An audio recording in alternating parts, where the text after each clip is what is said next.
সারা দেশের বিভিন্ন কবরস্থান থেকে লাশ চুরি হচ্ছে দীর্ঘদিন থেকে। এই ব্যাপারে বিভিন্ন পত্রিকায় রিপোর্ট এসছে। জনকণ্ঠ, প্রথম আলো সহ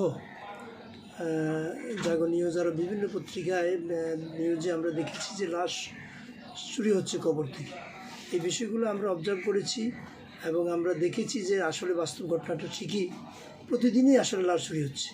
এই বিষয়ে যখন আমরা রিপোর্ট দেখলাম এবং আমরা পর্যবেক্ষণ করে দেখলাম, তখন মানবাধিকার ও সমাজ উন্নয়ন সংস্থা মহসুস এটা আমলে নিয়ে মানবাধিকার সমাজ উন্নয়ন সংস্থার পক্ষ থেকে সরকারের বিভিন্ন মন্ত্রণালয়ে বরাবরে আবেদন করা হয়েছে মহসুসের পক্ষ থেকে যে এই যে লাশ চুরি হচ্ছে এই বিষয়ে সরকার যাতে পদক্ষেপ নেয় এবং এই বিষয়ে যাতে আইন করা হয়।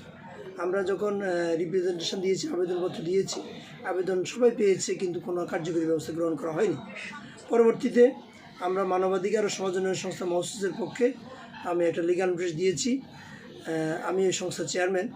লিগাল নোটিশ দেওয়ার পরে একটা টাইম দিয়েছি, কিন্তু এই সময়ের মধ্যে সরকার কিন্তু আসলে কোনো ভূমিকা নেয়নি।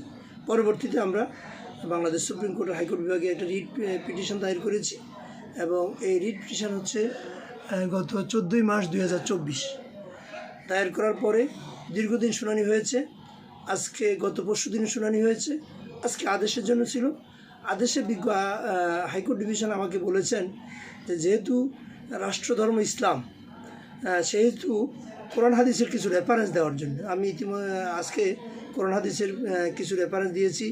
আমি কোরআনের কয়েকটি আয়াতের রেফারেন্স দিয়েছি, সেগুলো আদালতে দাখিল করেছি এবং জমা দিয়েছি। এগুলো দেওয়ার পরে কোর্ট আদেশ দিয়েছেন সমস্ত কিছু পর্যবেক্ষণ করে। কোর্ট রুল দিয়েছেন 4 সপ্তাহের। এর মধ্যে কোর্ট বলেছেন আমাদের যে প্রেয়ার 1 এ এবং সি, সেখানে হলো যে এই যে লাশ চুরি হচ্ছে, কঙ্কাল চুরি হচ্ছে, এই বিষয়ে সরকার কেন পদক্ষেপ নিচ্ছে না এই চুরি বন্ধের ব্যাপারে, সেই বিষয়ে 4 সপ্তাহের রুল দিয়েছেন। সাথে সাথে এই যে লাশ সুরক্ষার জন্য একটা আইন প্রণয়ন করার জন্য সংশ্লিষ্ট কর্তৃপক্ষ কেন আইনটা করছেন না সে বিষয়েও 4 সপ্তাহের রুল দিয়েছে।